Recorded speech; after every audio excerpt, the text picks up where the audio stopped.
Magandang araw, samahan niyo ako. Mag-ikot tayo sa ilang bahagi ng Ho Chi Minh City. Sasakay tayo dito sa hop-on, hop-off bus na nag-o-offer ng city tour dito sa Ho Chi Minh City. Yung bus nila dito lang nakaparada sa may tapat ng Central Post Office. Sa loob nun, doon na rin nakakabili ng ticket. Yung akin, one hour city tour, nagbayad ako ng 150,000 daw. Katumbas nun, parang mga nasa 360 pesos estimated sa pera natin, Philippine peso. Pag upo ninyo, meron kayo makikitang pair of headset dito na may pagpipilian na iba't ibang language. Ito yung magsisilbing pinaka-tour guide ninyo. So pag-iikot ninyo, ikikwento niya yung tungkol sa mga remarkable landmark na madadaanan ninyo.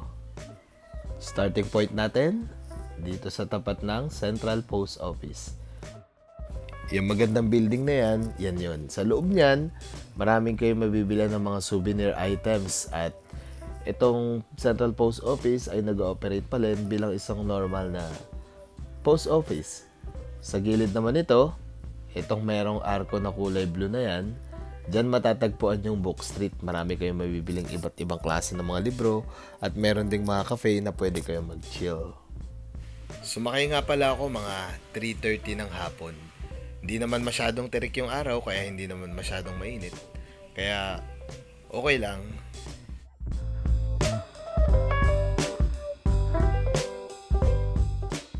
Kung mapapansin nyo, konti lang kami sakay ng bus pero umaalis pa rin siya kahit na hindi puno. Sinusunod lang yata nila yung schedule.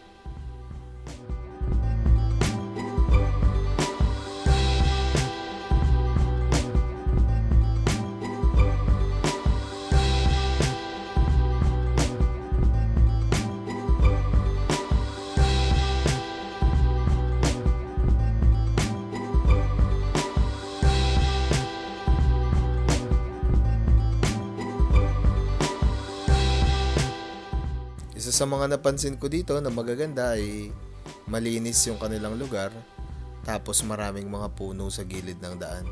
Yung ibang mga puno napansin ko ang lalaki. Parang mga matatandang puno na yun pero hindi nila pinutol. Hinayaan lang nila na nandun sa may gilid ng daan. Kaya maganda siya tignan. Shade na rin kapag mainit yung araw.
Now we are approaching to Turtle Lake.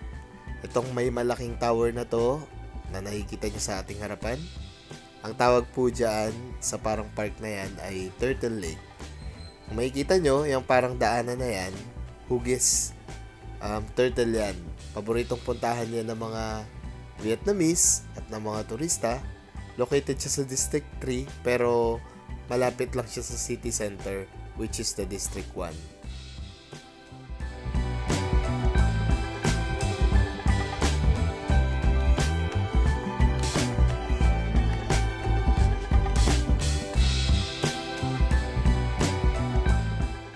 Kung mapapansin nyo, yung mga kalsada nila dito ganito, maraming puno. Presko sa paningin at saka sa pakiramdam kasi kahit na mainit yung araw, meron ka pa ring lilim. So kahit siguro maliit na yung kalsada nila, hindi na rin nila tinanggal yung mga puno. Kaya rin siguro yung dahilan kung bakit mas maraming motorsiklo kaysa sa sasakyan para hindi maging congested dahil nga maliit yung mga kalsada nila.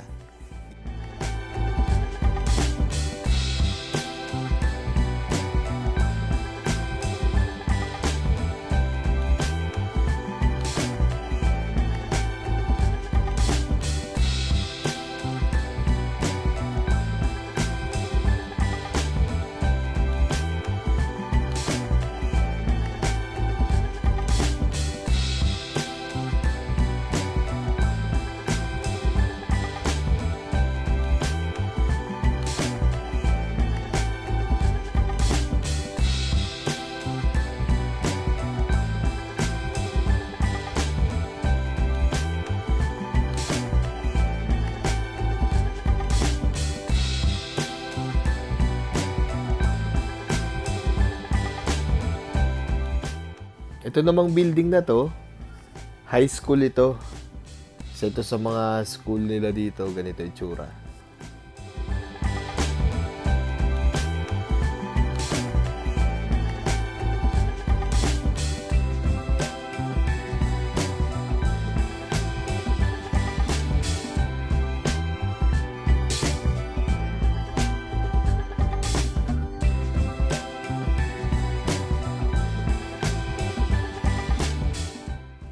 Ngayon, makikita nyo sa inyong harapan ang War Remnant Museum.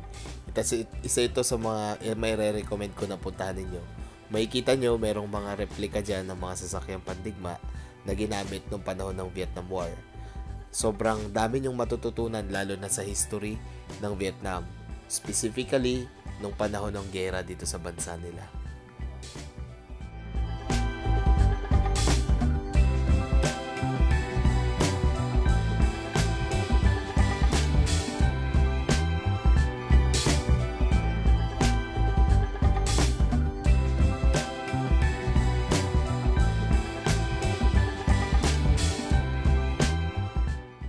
Bilang Pinoy, dito talaga ako nagulat nung nakita ko may Jollibee dito.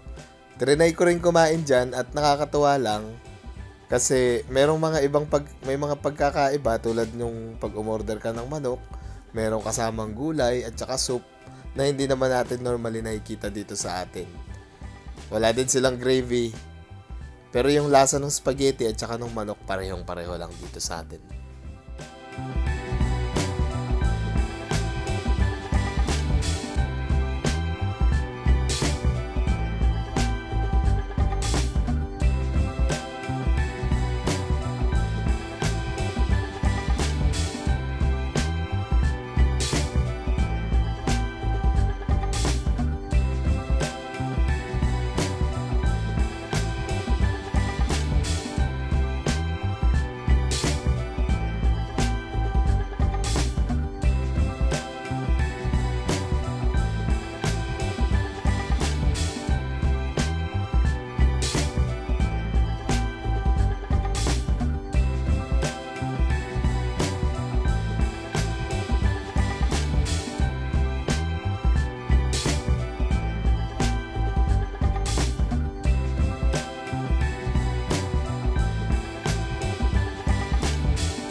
Sa mga gustong maka-experience magmotor sa Vietnam, Ho Chi Minh City, marami po ditong marerentahan ng motorbike.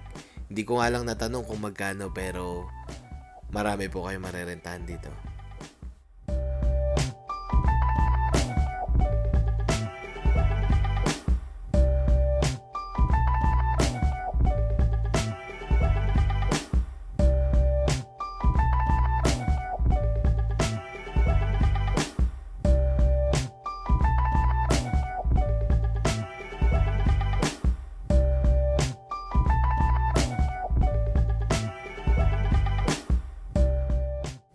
Isa pala sa mga paalala ko kapag naglalakad kayo dito sa gilid ng kalsada, sa mga walkway, ay maging listo kayo kasi minsan may mga motorbike na mga pasaway na driver na dumadaan dyan sa gilid.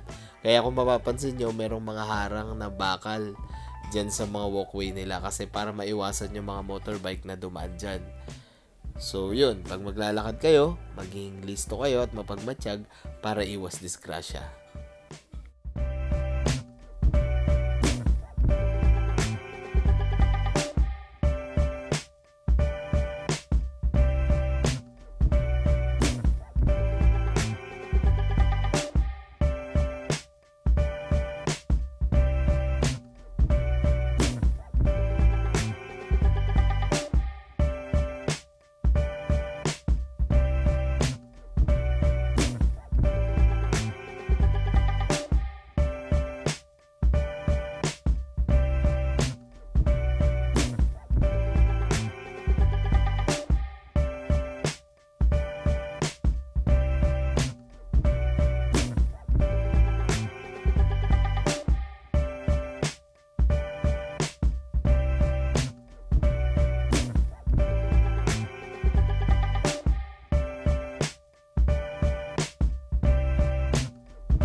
At ngayon, nandito na tayo sa Saigon Square. Makikita nyo dito ang Bentan Market. Itong may orasan na ito. Marami silang mga produkto dyan na tinitinda. Galingan nyo lang tumawad. Nandito rin, makikita nyo ang Saigon Square Market. Marami kayong may bibili. Basta masipag lang kayong tumawad at mamili.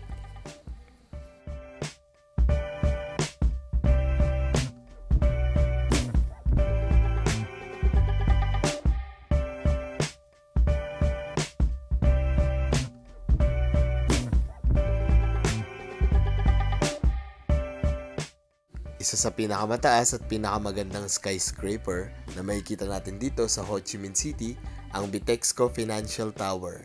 Etong nasa harapan natin ngayon.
ngayon, pabalik na tayo dun sa drop-off point ng hop-on, hop-off bus. Maraming salamat sa pagsama nyo sa akin sa trip natin na ito. Hanggang sa muli.